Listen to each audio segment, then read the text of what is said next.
They never noticed us. Not really. In the beginning, when humanity first stepped into the galactic stage, we were the background noise of civilization, weak, chaotic, endlessly divided, and far too emotional for the cold logic of the stars. To the elder races, we were little more than a curiosity, a primitive species from a blue planet, late to the party, barely holding our place among the stars. They thought we were harmless, and for a time, they were right. When humanity joined the Galactic Council, our ships were small, our technology borrowed, and our presence tolerated. The great species of the Orion Arm spoke to us in patient tones like parents to a child still learning to walk. They discussed philosophy, power, and science, and never once asked what we thought about survival. That was our mistake. We assumed peace meant safety, but peace in the galaxy was only the pause between wars, and humanity was about to learn what it meant to be truly overlooked. Our colonies stretched across a handful of worlds, our fleets scattered and underfunded. The Council controlled trade, laws, and even military intervention. We played by their rules because we had to. The other species were older, stronger, and faster. They had empires spanning thousands of years. Some were silicon-based, others built from plasma and light. They called themselves guardians of order. We believed them, but the first mistake came when the Dravic horde invaded. No one came to help. The Council debated for weeks while our frontier colonies burned. Millions of humans screamed into the void, begging for aid, while the council chambers echoed with silence. They said it wasn't their war, that humanity had provoked the conflict by expanding into contested space. The truth was simpler. We were expendable. The galaxy didn't care what happened to us. The survivors never forgot that silence. When the horde reached Sol, they expected another easy victory. But Earth wasn't like the frontier. Earth fought back. Civilians became soldiers, industries turned into arsenals, and scientists tore apart every alien scrap they could find, desperate to survive. We reverse-engineered their weapons, hacked their signals, and used their own technology against them. The Dravic learned something new that day, that humans fight best when they have nothing left to lose. The war lasted 9 years. When it ended, the Dravic were gone, erased from every chart and memory core in known space. No one knew what happened to their homeworld. Rumors spread of storms that turned entire fleets to dust, of soldiers who fought even after death, of black ships with no insignia that hunted anything not human. The Council refused to investigate. They didn't want to know. After that, humanity was left alone. Not respected, avoided. Like a storm on the horizon, everyone pretended not to see. Our representatives still sat in the council, smiling, polite, and silent. But behind that calm mask, we rebuilt, quietly, patiently. Every colony became a fortress. Every freighter a gunship in disguise. Every scientist a weapon maker. We didn't announce our strength. We hid it behind trade routes and research treaties. We learned from every alien species we met, their physics, their biology, their history, and then we asked one question no one else dared to ask. How do you kill a god? Centuries passed and humanity changed. We no longer fit the categories the Council made for us. We became adaptable beyond comprehension, merging cybernetics, genetics, and artificial intelligence until even our enemies couldn't define what human meant anymore. Some of us lived for hundreds of years. Others became something less or more, depending on how you looked at it. We spread further into uncharted space, into the dark regions where even light feared to go. Then the disappearances began. Entire fleets went silent. Planets vanished from records. A research station orbiting a neutron star transmitted one final message. They're back. No one knew who they were. The Council called emergency meetings. Old enemies formed uneasy alliances. For the first time in millennia, the galaxy trembled. The forgotten species from the dark edge of space was returning, and they were human. The first confirmed sighting was on the Outer Rim. A convoy of alien warships encountered a black vessel the size of a moon. Its hull reflected no light, its weapons left no trace. When they hailed it, no response came. When they fired, their beams vanished into its armor as if swallowed by the void. Then the ship replied. Not in words, but in a transmission that carried the sound of a heartbeat. One. Slow. Human. The fleet never returned. Whispers spread across the stars of a lost human fleet, a remnant from the Dravik War that had vanished 1,000,000 years ago in deep-time experiments. They had gone beyond the galactic rim, into the regions where physics itself breaks apart. Some said they'd found something there, something ancient, something waiting. And when they came back, they were no longer bound by the same rules as everyone else. The Council sent emissaries to Earth, demanding answers. Humanity smiled and denied everything. We claimed ignorance, just as they had when our worlds burned. But behind the curtain, our admiralty was already moving. Those who once served in silence now stood ready again. The galaxy had changed, but our memories had not. Old soldiers whispered the phrase that started it all: never again. The first battle was brief. The alien armada that entered human space didn't even have time to transmit surrender. The black ships appeared out of nowhere, their weapons bending gravity, folding space, tearing through fleets as if reality itself was their ally. No one understood how they moved or where they came from. Only one recording survived, a transmission from a dying cruiser, showing a human standing on the bridge of the enemy ship, surrounded by starlight and darkness. His eyes were cold. He whispered something before the feed cut off. We remember. The Council panicked. Treaties were broken, alliances dissolved, and old empires began to fall one by one. Every attempt to communicate was met with silence. The humans who once begged for recognition now spoke only through action. They didn't conquer, they erased. The galaxy had spent millennia dismissing humanity as insignificant, a minor species of fragile bipeds with too much emotion and too little restraint. Now that emotion had become a weapon, and restraint was a myth long forgotten. In the following months, space itself began to change. Strange signals echoed from beyond mapped regions. Stations reported human fleets emerging from black holes, from nebulae, from temporal rifts. Some said the humans had mastered time. Others whispered that they had become something else, that the fleet which vanished had learned to command the fabric of reality itself. One by one, the oldest races began to kneel. Not out of loyalty and out of fear. They didn't understand how humans had done it, how a once overlooked species had become the most feared force in the galaxy. The answer was simple, but no one wanted to believe it. Humanity had stopped trying to fit in. They had stopped seeking approval. They had become what survival demanded, ruthless, united, and unbreakable. Now the stars burn differently.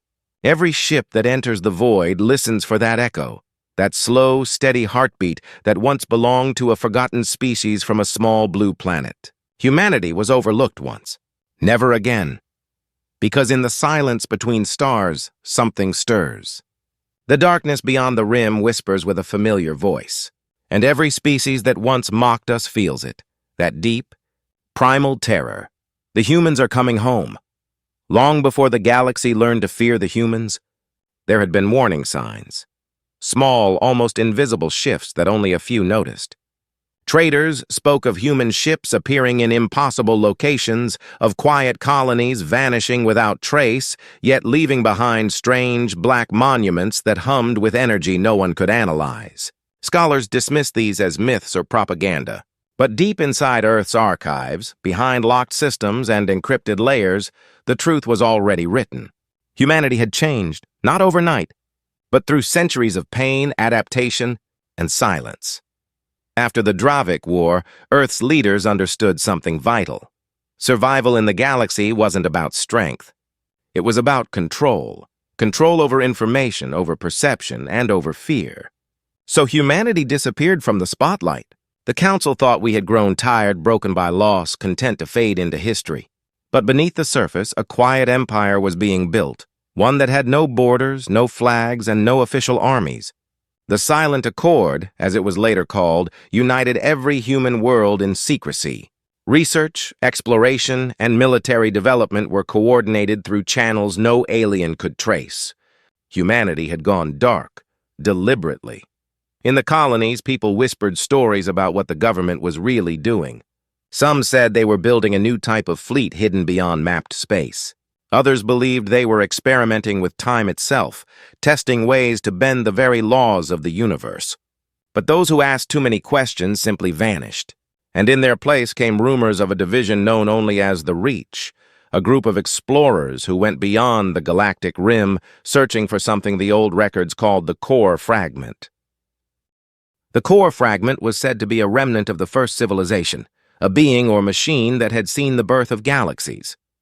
Ancient alien texts mentioned it only in passing, describing it as both alive and mechanical, capable of rewriting existence. The Council dismissed it as legend. Humanity, however, didn't. The Reach was sent to find it, and for centuries, nothing was heard from them. Their ships never returned. Their transmission ceased. The project was declared lost. Until now, the black fleets that had begun to appear bore the same insignia recorded in the Reach's final report. A simple spiral, the symbol of humanity's first space program. That mark hadn't been used in over 1,000,000 years. To the older races, that symbol meant nothing. But to humans, it was a ghost from their past. The mark of the first explorers who had left Earth's orbit and looked into the stars with wonder, not fear. It was impossible. The technology, the scale, the power, all far beyond anything the Council thought humans could build. In the capital halls of the Galactic Council, the atmosphere turned cold. Every attempt to track human activity failed. Every probe sent near human space was destroyed before sending data. Diplomatic channels went unanswered. Even trade routes that once linked the human colonies to alien markets were suddenly empty. It was as if humanity had folded itself out of existence, and yet, everywhere, signs of their presence lingered. A transmission caught in the Kulan Nebula repeating a human nursery rhyme. A drifting satellite bearing Earth's insignia found orbiting an uninhabitable world.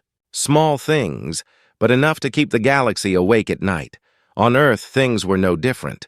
Ordinary people lived their lives, but there was a quiet tension that ran through every city and colony. News feeds avoided certain topics. Military movements were hidden behind vague research projects.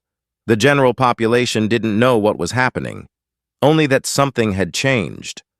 The stars looked closer now and darker. In an underground command chamber beneath the Atlantic, the last meeting of the Silent Accord was taking place. Around the circular table sat figures whose names had long been erased from public memory. They didn't speak loudly. They didn't argue. Their eyes were fixed on the single holographic projection in the center, a dark shape moving through space, surrounded by static. It wasn't a ship as they understood it. It looked more like a shadow shaped by intention. A woman in a dark uniform broke the silence. "It's confirmed." "They've returned," another voice replied, low and steady. "From beyond the galactic rim?" "Yes, the same transponder code as the Reach. Identical." The room went still. For generations, the Reach had been a myth among the military, a lost expedition swallowed by time. To know they were alive or something close to it changed everything. "What's their purpose?" someone finally asked. The woman hesitated. "Unknown, but every sensor we've directed toward them fails. It's like they're wrapped in a field that bends light, sound, and data, whatever they found beyond the rim. It changed them." No one in that room spoke the next thought aloud. And maybe it changed what it means to be human. Outside, the night sky over Earth was calm. Cities glowed softly, unaware of the tension building under their feet. The stars above looked peaceful, but somewhere beyond them, an old fleet was moving, a fleet built by humans, commanded by humans, and feared by everyone else. In the outer colonies, strange things began to happen. Time behaved oddly, clocks ran backward, communications lagged by hours or years, and travelers reported seeing fragments of themselves in mirrors before disappearing into thin air. Some believed it was a natural phenomenon. Others whispered that the returning fleet was reshaping reality as it moved. The Council's intelligence divisions grew desperate. They sent fleets to the border of human space, attempting to force contact. None returned. One transmission from a reconnaissance drone survived just long enough to send a message that chilled every listening species to the core. They are human, but they are not what we remember. And in that moment, every world in the galaxy realized something the humans had known for centuries. Evolution isn't just about biology. It's about adaptation through chaos. The Council had spent millennia building order and peace, but they had forgotten how to survive without it.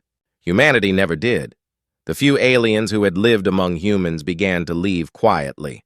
Some tried to warn the Council, others simply disappeared into neutral systems. One of them, an old scholar who had studied human culture for a lifetime, left behind a simple statement. They learned from us all, and now we cannot unmake what they've become.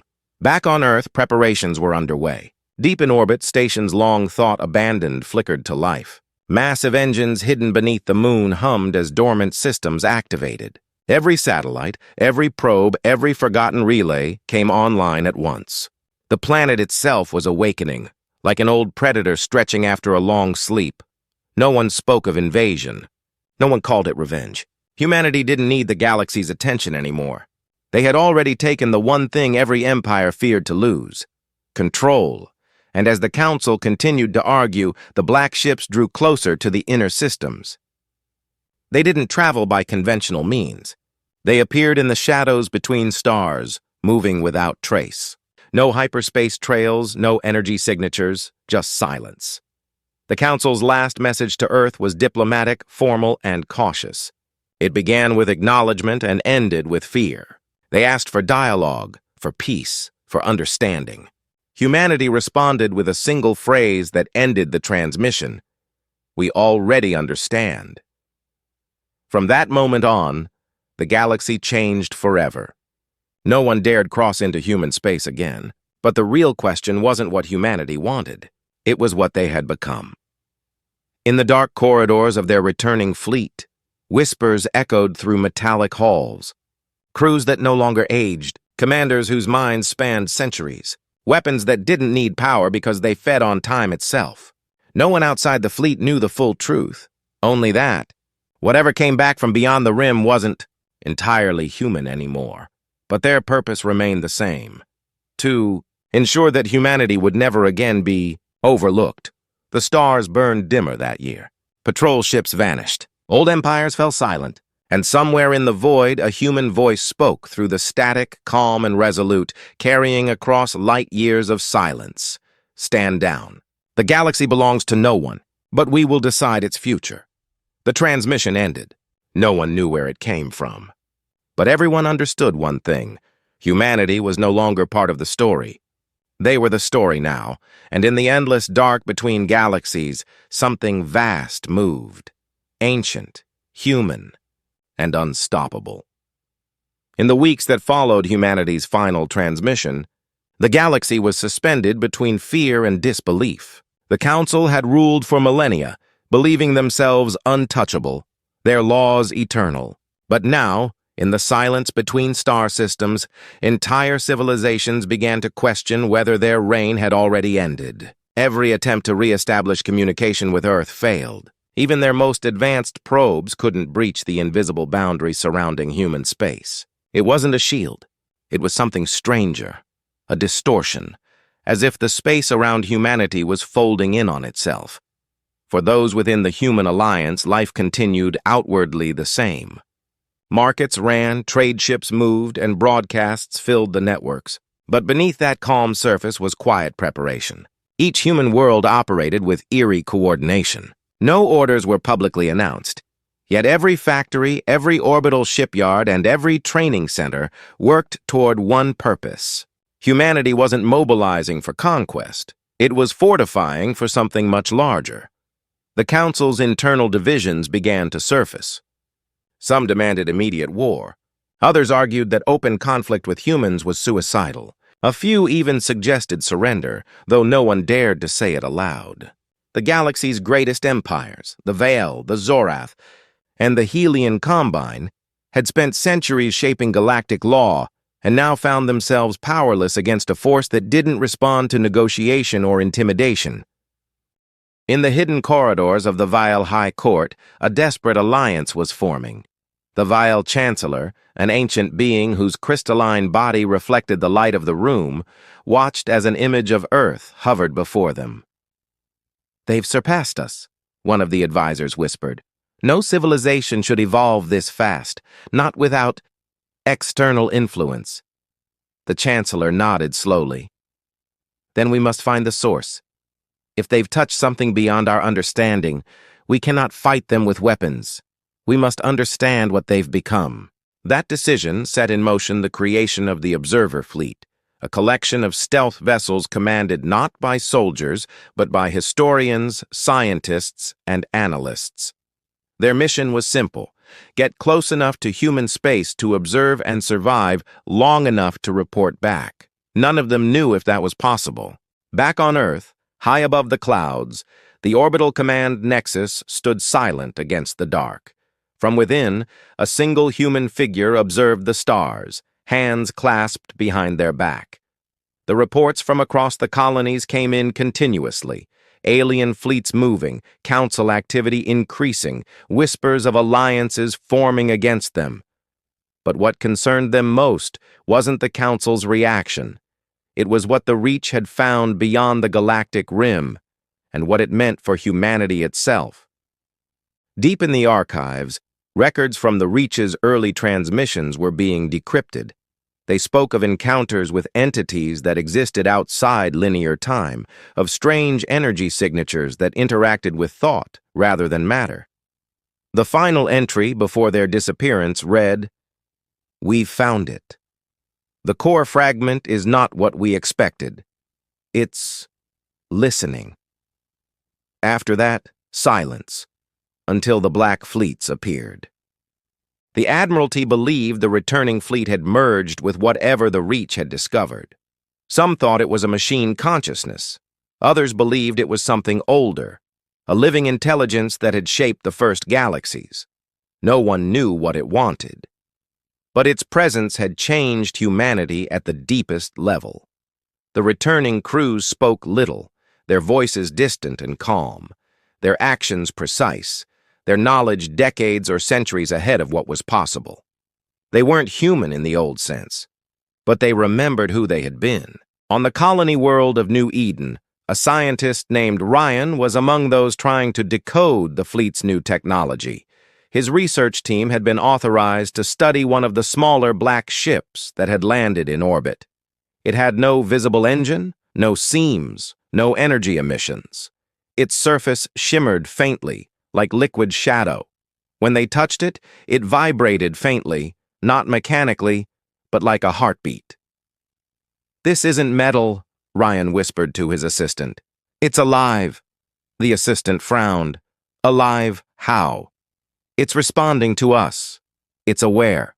When they tried to scan it, the equipment failed. Every time they pushed deeper into its structure, their instruments recorded echoes of human DNA, millions of sequences layered through the material itself. The ship wasn't just built by humans. It was part human. While Ryan struggled with the impossible far across the galaxy, the observer fleet reached the border of human space. They expected resistance, patrols, warning beacons, anything. Instead, they found stillness. Their scanners showed stars flickering in and out of alignment, distances shifting as though reality were breathing. One of the ships, the Seraph's Light, ventured closer.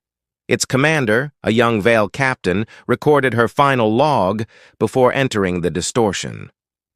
"If we do not return," she said, her crystalline features glowing softly, "remember that we tried to understand them. Remember that they were once like us." Moments after crossing the boundary, the fleet's signal vanished, but not entirely. A few days later, fragments of a transmission reached the council. It was corrupted beyond recognition, full of static and distortion. Only 3 words were clear: "They are waiting." Inside the council chambers, panic turned to fear, and fear turned to silence.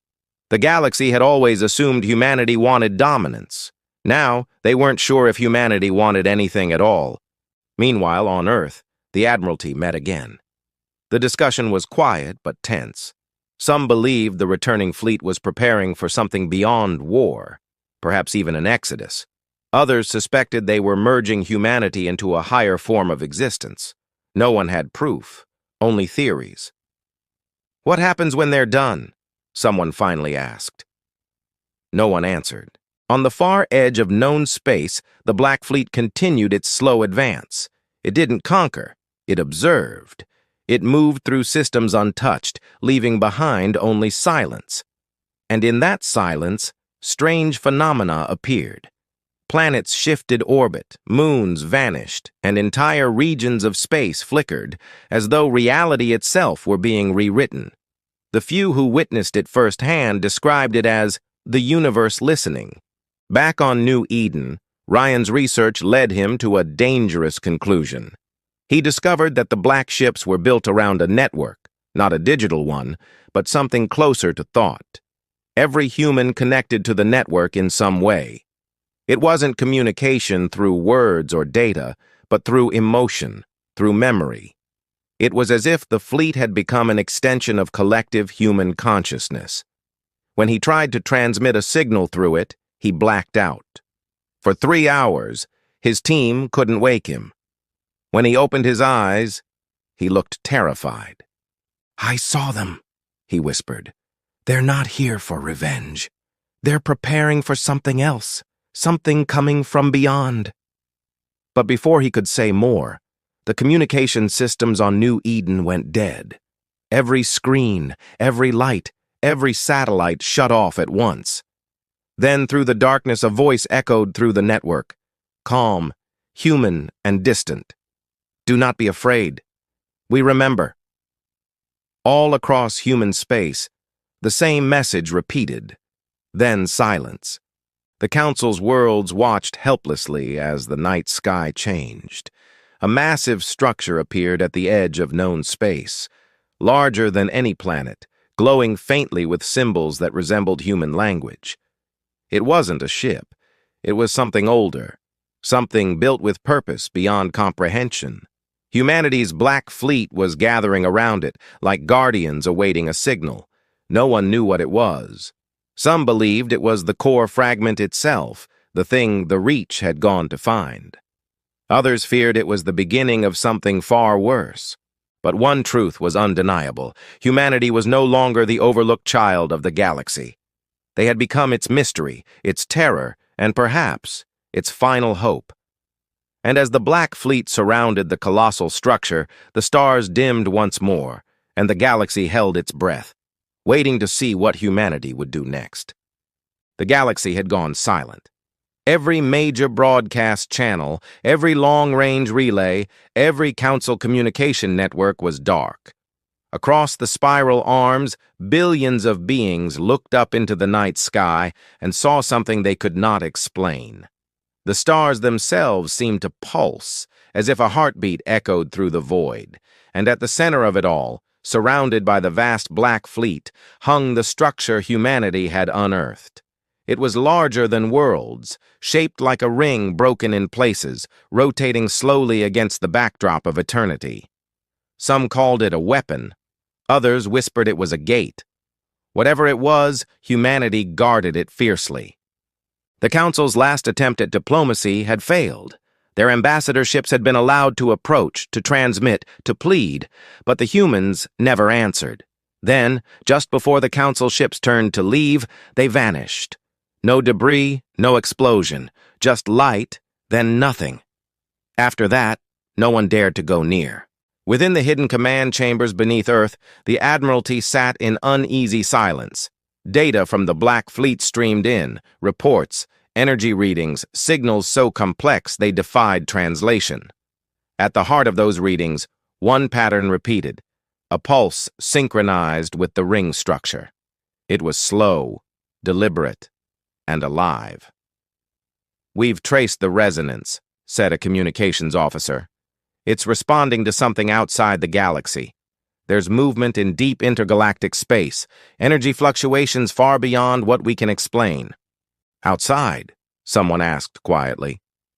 "You mean beyond the dark barrier?" The officer nodded. "Whatever's coming isn't part of this galaxy." For the first time in generations, the room fell into something close to fear. Humanity had fought wars, rebuilt empires, and outsmarted ancient species. But this was something else entirely. The Black Fleet wasn't preparing for conquest. It was preparing for defense. On New Eden, Ryan stood on the edge of the research platform, staring up at the ring as it turned slowly in orbit above the colony. From this distance, it filled the sky, its vast segments glowing faintly like dying embers. The fleet surrounded it in perfect formation, ships aligned as though choreographed. Each one pulsed with the same energy signature as the structure, as if bound to it. His assistant approached, voice trembling. "The readings are off the charts. Whatever's inside that ring is building power faster than anything we've seen. It's pulling energy from nearby stars." Ryan's eyes stayed fixed on the horizon. "It's not pulling it," he said quietly. "It's calling it." Back in Council space, fear had turned into chaos. Worlds that once stood united under the Council banner now blamed one another for the crisis. Fleets mobilized, leaders demanded answers, and rumors spread like wildfire. Some believed humanity had created a weapon capable of unmaking galaxies. Others claimed they had made contact with something divine. And still, no one understood what the humans truly wanted. In secret, the Council sent one last fleet, its largest ever assembled. Thousands of ships representing dozens of species bound by desperation. Their mission was to cross the human boundary and destroy the ring before it could activate. They called it the Salvation Fleet. But among the soldiers who boarded those ships, no one truly believed they were saving anything. When they reached the border of human space, the stars distorted again. Space folded, light bent, and suddenly, the Black Fleet was there, waiting. The first exchange wasn't even a battle. The Council ships opened fire. Their beams never reached their targets. The light seemed to vanish, swallowed by the void. Then slowly the Black ships moved. Not fast, not aggressive, just deliberate, closing the distance with impossible grace. When they fired back, it wasn't with energy or projectiles. It was silence. Whole ships flickered out of existence as if erased from reality. Those who survived reported seeing figures, human figures, standing in the emptiness of space, untouched by vacuum or light. Within hours, the Council's armada was gone. But strangely, humanity didn't pursue. The Black Fleet withdrew to its formation around the ring, as if waiting for something unseen. Ryan received fragments of the event through distorted transmissions. The pattern in the data was unmistakable. The ring had synchronized with the destruction. Every erasure, every vanishing ship increased its pulse, like a machine feeding on entropy. Whatever it was building toward, it was close. He hurried through the corridors of the research base, heart racing. The deeper he dug into the readings, the clearer it became. The ring wasn't a weapon designed for war. It was a barrier. Something on the other side of reality was trying to cross, and humanity was standing guard. But if that was true, then why were they silent? Why not warn the others? Why let the galaxy tear itself apart in fear? He got his answer sooner than expected. The lights flickered, and the communications array powered up on its own. A transmission came through. No encryption, no source, just a voice. Calm, human, familiar. "Ryan," it said, "do not be afraid. You must understand what's coming." He froze. "Who are you?" "The one who went beyond," the voice replied. "We saw what waits in the dark. The galaxy cannot face it. Only we can." Ryan swallowed hard. "The ring. What is it?" "A seal," the voice said softly. "A door we were meant to keep closed." The signal cut. Moments later, the entire planet trembled. Above them, the ring structure began to shift. Segments aligned, light spilling through the gaps in blinding waves. The pulse grew faster, louder. Across human space, every fleet, every ship, every station received the same message. Phase initiation, final defense sequence. Panic spread through the colonies. Even within the Admiralty, confusion reigned. No one had authorized the sequence. The returning fleet wasn't responding to control. They were acting on their own. "Can we shut it down?" someone asked. The response came in a whisper. No, they've locked us out. In orbit, the stars around the ring began to dim. Gravitational waves rippled outward, warping entire systems. It was as if the universe itself was resisting what humanity had built. And still, the Black Fleet held formation. The Council's remaining worlds watched in horror as the edge of human space shimmered like a mirror. Something was pressing against it. From the other side.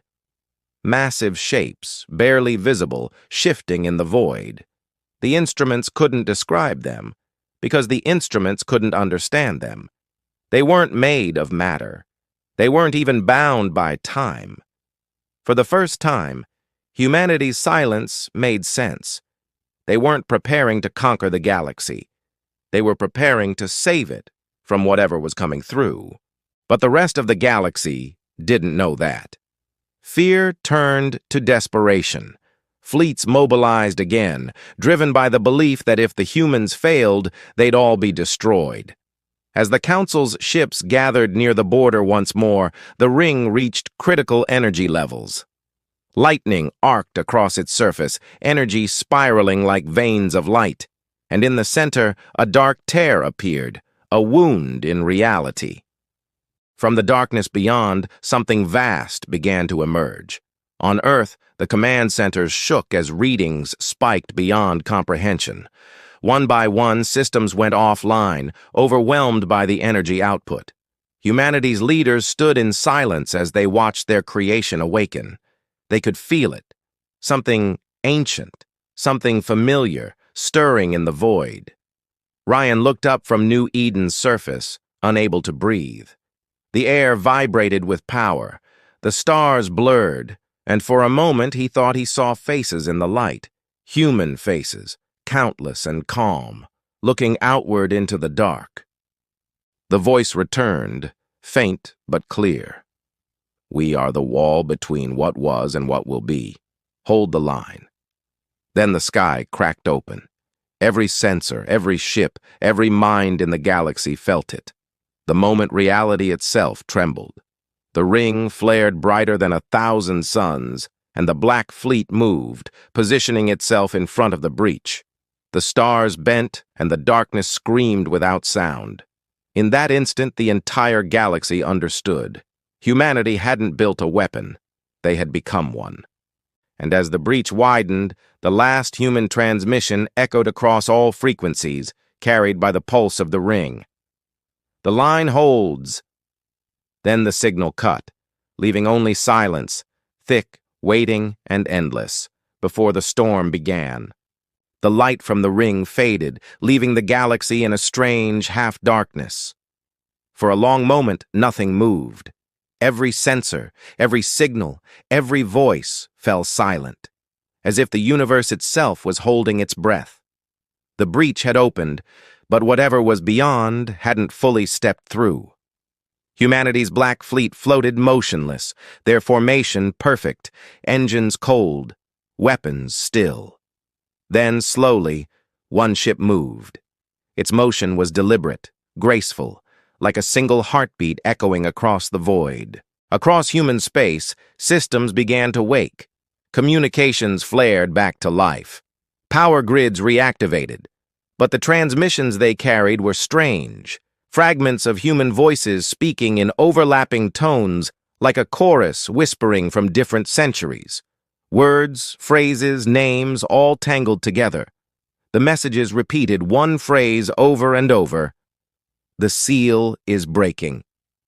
Ryan stood inside the command center on New Eden, surrounded by blinking consoles and terrified faces. The data coming in made no sense. The breach wasn't just a tear in space. It was expanding inward, consuming the fabric of reality itself. Whole systems were vanishing from the maps, not exploding, not destroyed, simply erased. When they checked their records, those systems no longer existed. It was as if they had never been there. He turned to the projection above the console, where the image of the ring glowed faintly. "What are they doing?" he whispered. "Why aren't they fighting back?" No one answered. Then a voice crackled through the comms. It was faint, distorted, but unmistakably human. "This is Fleet Command. Do not interfere. Containment in progress." The operator looked at Ryan with disbelief. "Containment? They're losing systems." Ryan stared at the breach again, trying to understand. The Black Fleet wasn't fighting the thing beyond. It was feeding it energy. Ships were deliberately channeling their cores into the breach, sacrificing themselves in perfect synchronization. It wasn't a battle, it was a ritual. Back on Earth, deep beneath the surface, the Admiralty gathered in emergency session. Every wall screen showed the same feed, live footage of the ring as it pulsed in steady rhythm. The data streams were beyond comprehension, but one pattern was clear. The energy buildup inside the ring was growing again, faster than before. Whatever humanity was holding back wasn't stopping. It was adapting. "What if the breach isn't an invasion?" one of the strategists said suddenly. "What if it's a message?" Another officer shook his head. "Messages don't erase star systems." "But think about it," the strategist pressed on. "We assumed they were trying to break through. But what if they already did? Long ago? What if the Reach didn't just find the core fragment? What if they became part of it?" The room went quiet. The thought was almost too large to grasp. Ryan's research had hinted at something similar. The Black Fleet's technology resonated with human DNA. What if those ships weren't only human-built, but human-grown?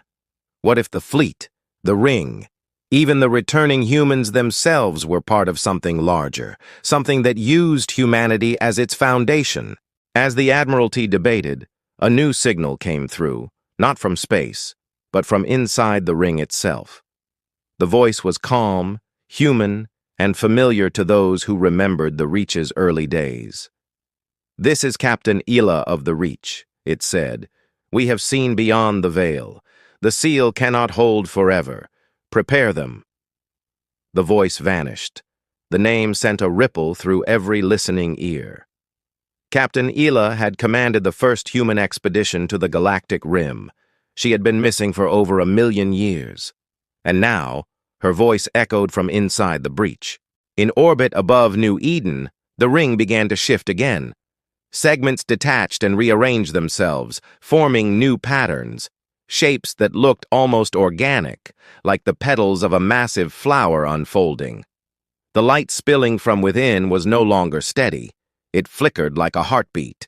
Then, out of the breach, something began to emerge. At first it was light, a blinding golden flare that made every instrument overload.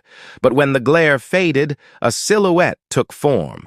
A colossal structure, neither ship nor creature, but something in between.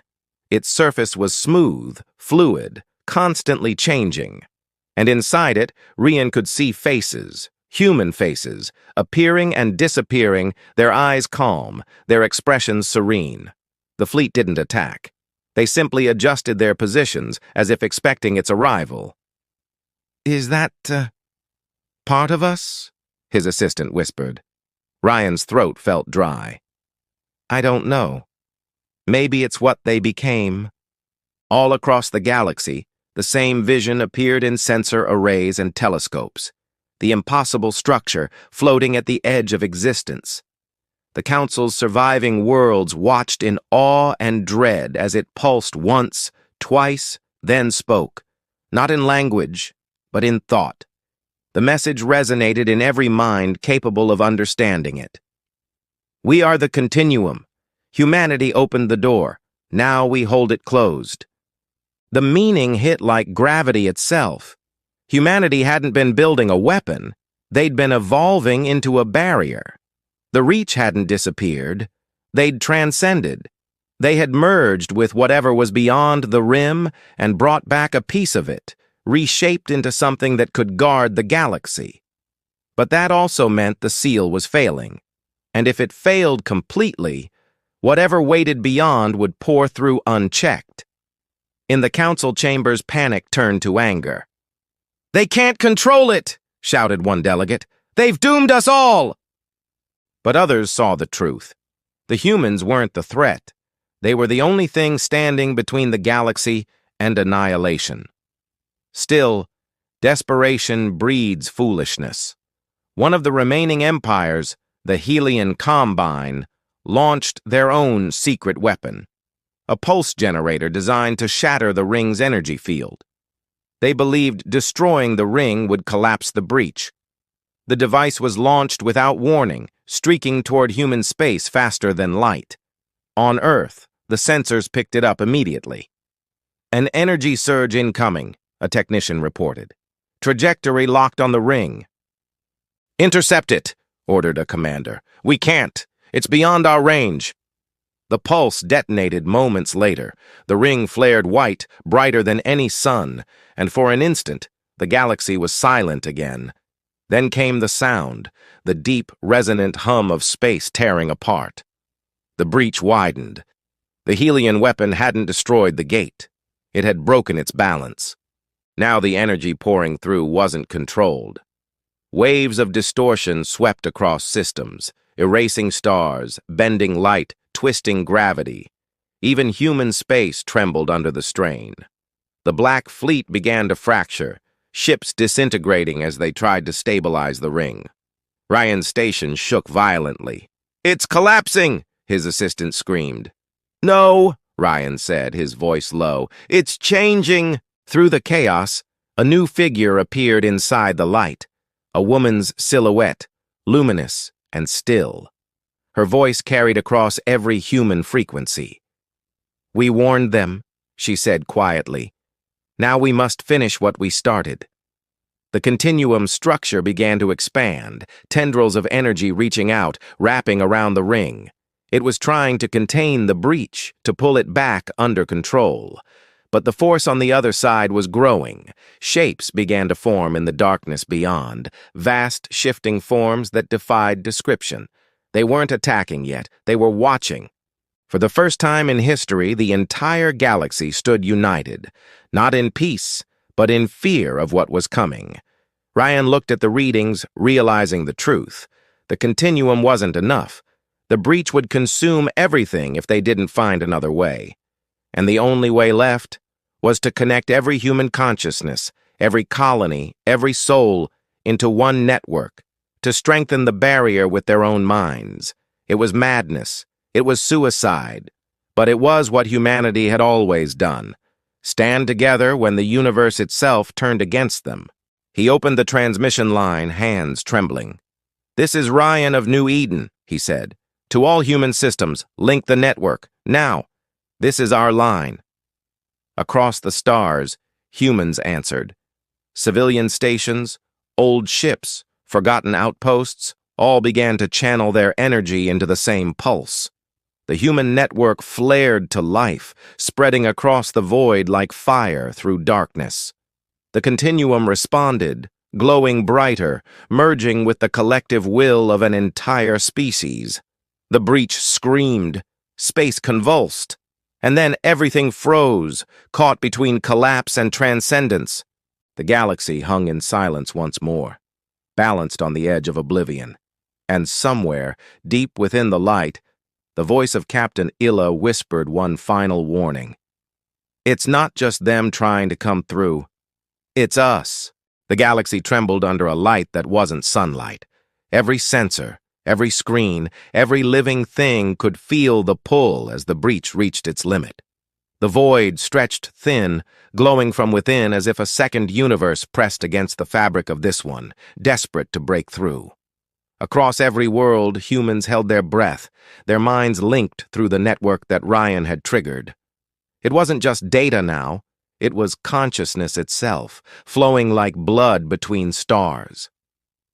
The continuum pulsed at the center of it all, absorbing the surge, reshaping itself again and again as more human energy poured in. The faces within its light shifted constantly, scientists, soldiers, children, the old and the young, all part of the same vast awareness. It was humanity, condensed into a single will. Ryan felt it in his mind like a tide pressing inward. He wasn't watching from a console anymore. He was inside it. He could see through the fleet's sensors, feel the hum of reactors, hear the whisper of distant hearts. Every human voice was there, blending into one steady rhythm: fear, hope, defiance. That was what they were built on. It wasn't just technology keeping the breach closed. It was their shared will not to let go of existence. The breach screamed again, its energy twisting in violent spirals. A rift opened wider, and for a heartbeat something looked back, a presence vast and incomprehensible. It wasn't a creature or army, it was a thought, older than galaxies, brushing against theirs. The contact made Ryan's vision flash white. His pulse stopped for a moment, and in that silence, he understood. The thing beyond wasn't evil. It wasn't even alive in the way they understood life. It was a force that consumed to create, that erased so it could build anew. Humanity's existence, its persistence, was unnatural to it, an infection in the pattern. That's why it pushed, that's why it wanted in, to correct what it thought was a flaw. But humans didn't yield to correction. They never had. The continuum reacted violently, forming massive arcs of energy that lashed across the breach's surface. The remaining Black Fleet ships dove into formation, channeling the combined power of their cores directly into the barrier. Systems burned out one by one, ships vanishing into light, but the breach began to shrink, slowly, painfully. Then Ryan felt it, the human network fracturing. Not everyone could hold the link. Some colonies were burning out, unable to sustain the psychic strain. Their minds were flickering like dying stars. He tried to stabilize it, but the pressure kept building. They were winning, but at the cost of their own lives. "Pull back!" he shouted through the network. "You're burning yourselves out!" But the voices that came back were calm. "We're not pulling back. This is what we were made for." One by one, the outposts began to fade. Each loss made the continuum dim slightly, then flare brighter again as others took their place. Humanity wasn't retreating. It was becoming something else. The will of billions was fusing into the same current that powered the continuum. They weren't just defending the galaxy anymore. They were merging with the very fabric of reality to reshape it. At the center of it all, Ryan saw her again. Captain Illa's image, standing within the golden light of the continuum. Her presence was calm, radiant. "You understand now," she said softly. "The seal wasn't meant to hold the darkness out. It was meant to hold us back until we were ready." Ryan stared at her through the light, trying to comprehend. "Ready for what?" "For the truth," she answered. "We were never meant to stay human forever. We were meant to wake the universe." The breach exploded in a final surge of power, shaking every world. Space warped, and the stars themselves seemed to flicker. But instead of breaking, the light began to fold inward. The continuum reached out with billions of glowing filaments, anchoring itself across dimensions. The energy of every human mind flowed through it, sealing the breach in a pulse of brilliance so pure that sensors couldn't register it. For a moment, all of existence was white. Then silence. The breach was gone. The stars steadied. The light faded. Ryan gasped as he found himself standing again inside the control room of New Eden. The consoles were dead, the lights dim, but the air was still breathable. He looked around. Others were waking up too, dazed but alive. The room felt hollow, as if something enormous had passed through it. He stumbled to the window. The sky outside was filled with quiet, drifting fragments of metal and glass, the remains of the Black Fleet. The great ring was gone. No energy signature, no debris, just an empty patch of stars where it had been. But the silence wasn't empty. It felt watched, as if something vast and unseen now lingered behind the curtain of space. One of the technicians finally spoke, voice shaking. Did we win?" Ryan didn't answer right away. He could still feel echoes of the network in his mind. Millions of voices fading into distance, yet somehow still connected, like whispers in a dream. "We didn't win," he said quietly. "We changed." Across the galaxy, strange phenomena began to occur. Dead planets reignited with warmth. Broken satellites started broadcasting messages in human tones. Even the Council's ancient ruins glowed faintly with symbols no one could translate. It was as if the universe itself had absorbed a memory of humanity. Reports came in days later. Small human fleets appearing in places they shouldn't be, operating with no command structure, no crew, just pure instinct. They didn't answer hails, but they weren't hostile either. They drifted through space like guardians, maintaining balance around unstable stars. When Ryan analyzed the energy readings, his heart stopped. The ships carried the same resonance as the continuum. Each one was like a fragment of that greater whole, a piece of the collective will that had sealed the breach. Humanity hadn't vanished. It had evolved into something else, something that existed both inside and beyond time. The galaxy slowly stabilized, but everyone knew things had changed forever. The Council worlds rebuilt, cautious and humbled. None dared challenge Earth again. Instead, they watched the skies, where ghostly human lights still flickered now and then, reminders of the day when one species had stood alone against the void.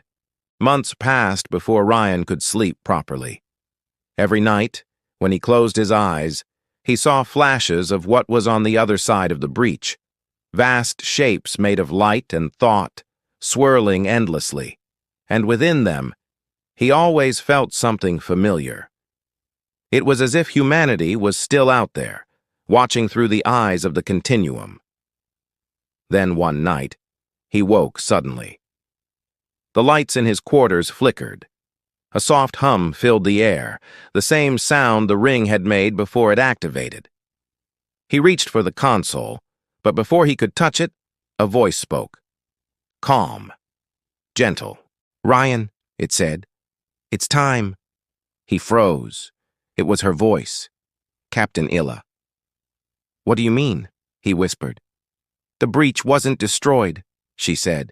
"It was reversed. We sealed it from the other side.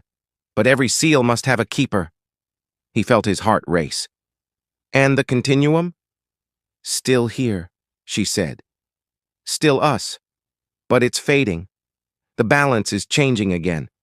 Something is stirring beyond the edge." The air shimmered with golden light, forming a faint outline of her face. "We need an anchor," she continued. "Someone to bridge what's left of humanity with what we've become.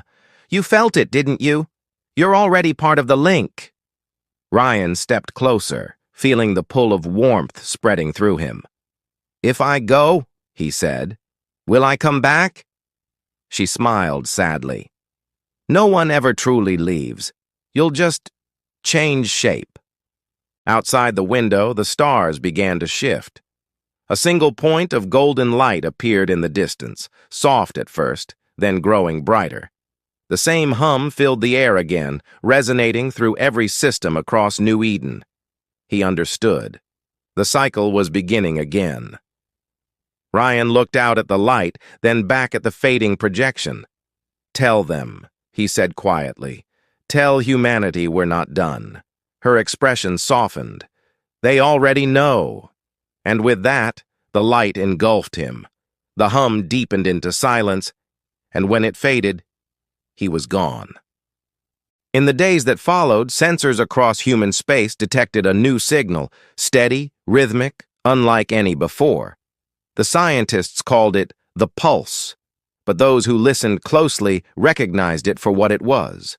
It was a heartbeat. Humanity's heartbeat, still echoing from beyond the stars.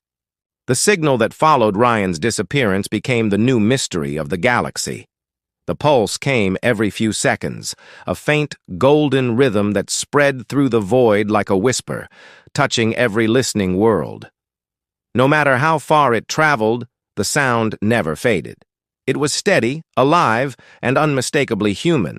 Scientists tried to decode it, engineers tried to isolate it, but no one could explain it. The pulse wasn't made of light or radio. It existed on a deeper level, half physical, half something else. On Earth, they built observatories just to monitor it. Decades passed, and the pulse never changed. Some called it the continuum's breath, Others believed it was Ryan himself, still out there, keeping the seal stable. But those who had linked their minds to the network in those final moments, the ones who had felt that collective unity, knew the truth. The pulse was all of them, echoing across eternity. The galaxy rebuilt around the silence that followed. Human space grew slowly again, but this time it wasn't driven by pride or power. The new generation was cautious, thoughtful. They didn't try to dominate the stars. They tried to understand them. Outposts became sanctuaries instead of colonies. Scientists studied the fabric of reality, searching for remnants of the continuum's energy, while explorers mapped the edges of the galaxy where the breach had once glowed. But they never found it. The coordinates where the ring had floated were empty, only a quiet stretch of dark space where even starlight seemed slower. Still, they could feel something when they got close, like the air before a storm. Not fear, but presence. Some said it was Ryan. Others thought it was the first humans of the Reach, still holding the seal. But what everyone agreed on was that humanity had changed, no longer overlooked, no longer underestimated. The galaxy had seen what humans could do when pushed to the edge, and no one would ever forget it. The Galactic Council, humbled by their near extinction, reformed. This time, humans were not just given a seat. They were given a voice that carried the weight of survival itself. Entire species who once mocked Earth now sought its guidance. They studied human history, their wars, their mistakes, and their resilience. They realized that humanity's true power had never been its weapons or its technology. It was their defiance against oblivion, the unshakable belief that existence, no matter how fragile, was worth protecting. Years turned into centuries. The memory of the breach became legend, a story passed through generations like a sacred promise. Yet even legends have roots in truth. In time, explorers began reporting strange encounters near the outer systems, lights moving in patterns no ship could match, voices whispering through comms in old human dialects. The messages were faint, but clear enough to recognize. Hold the line. Those who heard it swore they saw something too, a golden shimmer across their hulls, like the ghost of the continuum brushing past them. Whenever these sightings occurred, gravitational waves rippled through the sector, and the pulse grew stronger for a moment, as if answering back. One of those explorers was a young woman from the rebuilt colony of New Eden. She had grown up hearing stories of Ryan, the man who had spoken to the stars and vanished into the light. Her grandmother had served under him, one of the few who remembered his voice during the network link. She told her granddaughter that when the continuum called, humanity answered, not with fear, but with unity. Now, centuries later, the granddaughter stood aboard her ship, staring at the same stretch of dark space where the breach once was. Her scanners showed nothing, but her instincts told her otherwise. She closed her eyes, listening to the hum through the hull, the pulse, still there, still steady. "Do you hear it too?" her co-pilot asked softly. She smiled faintly. "Always." As they drifted closer, the pulse changed for the first time in history. It quickened, just slightly, but enough to make every sensor in the sector flare to life. The hum deepened, spreading like a tide. Planets across human space began to resonate with it.